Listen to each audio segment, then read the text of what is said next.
भारत की प्राचीन सभ्यताओं में जो चौथी सभ्यता है वो है असुर सभ्यता। असुर सभ्यता का केंद्र जो है वो भारत नहीं है, लेकिन भारत में ये लोग निरंतर आए और बस गए। असुर सभ्यता का केंद्र है ईरान, और इसका सबसे बड़ा प्रमाणीकरण ये है देवासुर संग्राम का कि जैसे हमारे वेदों में असुर माने बुरा मिलता है और देवता इंद्र की असुर से लड़ाई हो रही है, उसी तरह से जो जिंदोवास्ता ग्रंथ है ईरानियों का, उसमें देव माने बुरा होता है और असुर माने अच्छा होता है, और वो ग्रंथ भी इस तरह की लड़ाइयों का वर्णन करता है। दो ग्रंथों में ये पाया जाना ये प्रमाणित करता है कि देवासुर संग्राम जिन दो सभ्यताओं के बीच हुआ, एक का केंद्र ईरान की तरफ था और दूसरे का केंद्र अफ़गानिस्तान की तरफ था, कुबा नदी के आसपास, सोहन नदी के आसपास।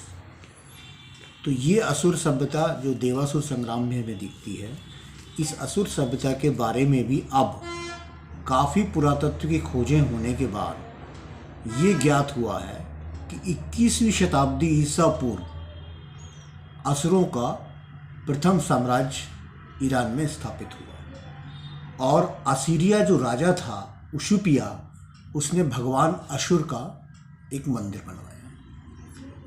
तो ये प्रथम असीरियन साम्राज्य के रूप में, असुरों के साम्राज्य के रूप में पढ़ाया जाता है। दोबारा फिर इनका उत्कर्ष दिखता है 1365 ईस्वी में, और जो 1076 तक चलता है, इसमें मित्तानी साम्राज्य को समाप्त करके असुरों ने एक बार फिर से अपनी सत्ता स्थापित की है।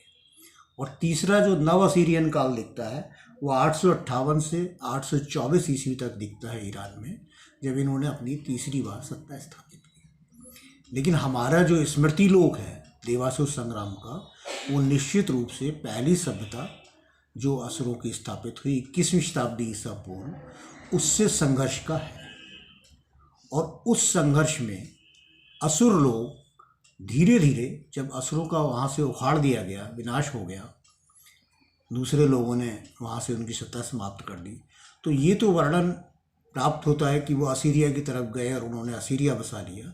लेकिन साथ ही ये भी वर्णन है हिंदुस्तान के ग्रंथों के आधार पे कि वो सारे लोग, उसमें से अधिकांश लोग हिंदुस्तान की तरफ आ गए और यहाँ देवताओं के साथ उनका संघर्ष और एकता स्थापित हुई। इस संघर्ष और एकता की पहली कहानी हमें विष्णु के रूप में सामने आती है। जो विष्णु भारत के जो लोकपाल की एक परंपरा भारत में दिखती है, जो प्रथम साम्राज्य है उसके 4 लोकपाल दिखाए जाते हैं भारत में, तो उसमें से एक लोकपाल विष्णु दिखाए जाते हैं जो पश्चिम की तरफ है।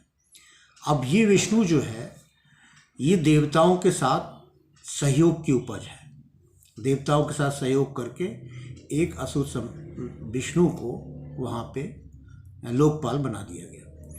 लेकिन इसका विरोध हमें नज़र आता है हिरण्याकश्यप से। हिरण्याकश्यप और हिरण्याक्ष असुर जो है, जिनकी कहानी पौराणिक कहानियों में काफ़ी दी हुई है, इन्होंने अपना साम्राज्य स्थापित करा और विष्णु को बुरा मानते हैं।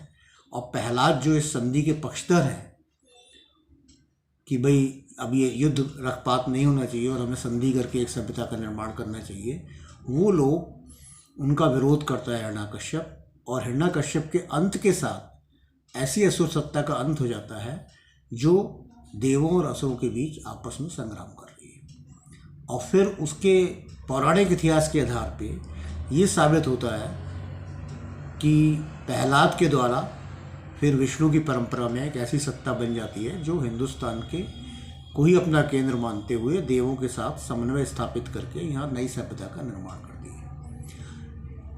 इसी तरह से हम देखते हैं कि जो